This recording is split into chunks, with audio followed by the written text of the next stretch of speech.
Assalamualaikum, selamat malam. Apa khabar semua? Dah dengar berita yang baru? Berita pasal Zahid Hamidi mencadangkan agar kerajaan dikekal untuk satu penggal, iaitu dalam 4-5 tahun lah satu penggal pilihan raya. Kita rasa pelik juga. Zahid Hamidi boleh berfikir sampai ke situ. Kita ingatkan dia hanya berfikir macam tu semasa nak mengekalkan dia sebagai Presiden UMNO.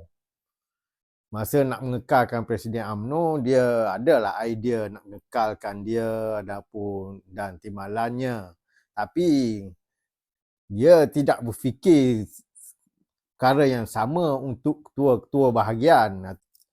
Ketua UMNO bahagian pun berfikir macam dia juga, sebab masa ketua UMNO bahagian menang dulu mengambil kepimpinan bahagian, waktu mereka tidak lama, singkat, ditambahkan pula dengan COVID masa tu 2 tahun dan tak boleh keluar rumah, jadi aktiviti juga terhad. Dan masa diambil jadi ketua bahagian juga ialah selepas UMNO tewas. Jadi ramai orang UMNO lari tak mahu dah nak jadi pemimpin UMNO. Hanya ada sebahagian kecil yang masih lagi, orang kata, kalau orang kata katai tebal, yang masih bersemangat untuk nak memimpin UMNO. Tapi apakan daya, apabila sudah dapat memimpin bahagian, keadaan pandemik dan keadaan yang keuangan terhad, sudah tak jadi kerajaan, ketua bahagian kena cari sumber sendiri. Tapi apabila tiba pemilihan, kenapa mereka tidak dikekalkan kurang-kurangnya untuk sepenggal lagi nak melihat performance sebenar, keupayaan sebenar ketua bahagian itu memimpin UMNO bahagian. Tapi yang dilakukannya adalah mengekalkan presiden di pusat yang kebetulan ada pencabar. Kalau tak ada pencabar untuk kekal macam Presiden PAS buat tu, tak adalah orang kecoh-kecoh.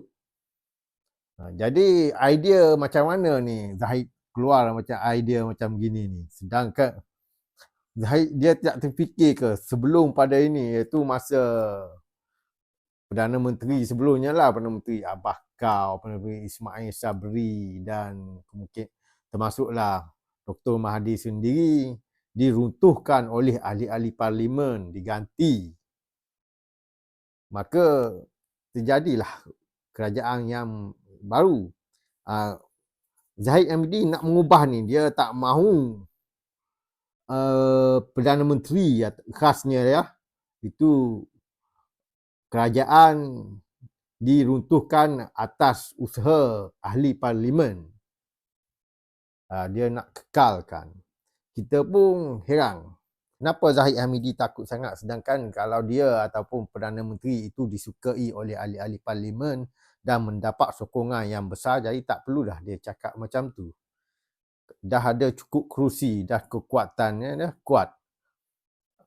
Sepatutnya dia berfikir, kalaulah orang lain jadi kerajaan, katalah PRU ke depan yang 16 ni PAS jadi kerajaan misalnya, dan Muhyiddin nak jadi Perdana Menteri.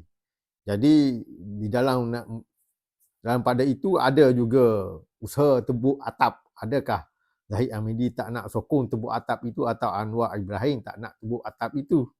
Sebab itulah dia berfikir jangka pendek untuk masa ni je, masa dia jadi dalam Perdana Menteri ni je. Dia tak berfikir situasi yang lain.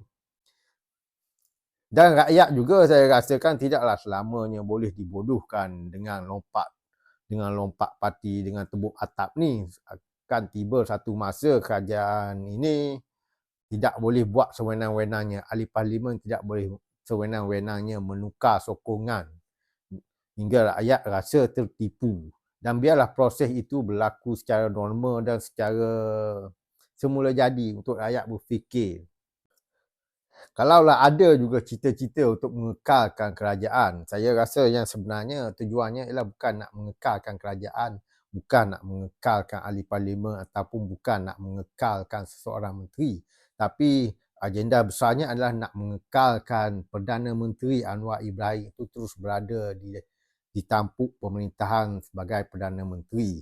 Jadi patutnya Zahid Hamidi tidak membuat atau cadangan untuk mengekalkan kerajaan, tapi dia membuatlah cadangan untuk mengubah sistem pilihan raya, yang mana pilihan raya ke depan selain pilihan raya memilih ahli parlimen dan ADUN, mesti ada satu lagi kertas undi untuk memilih Perdana Menteri sebagaimana yang dilakukan di negara-negara yang ada presiden lah.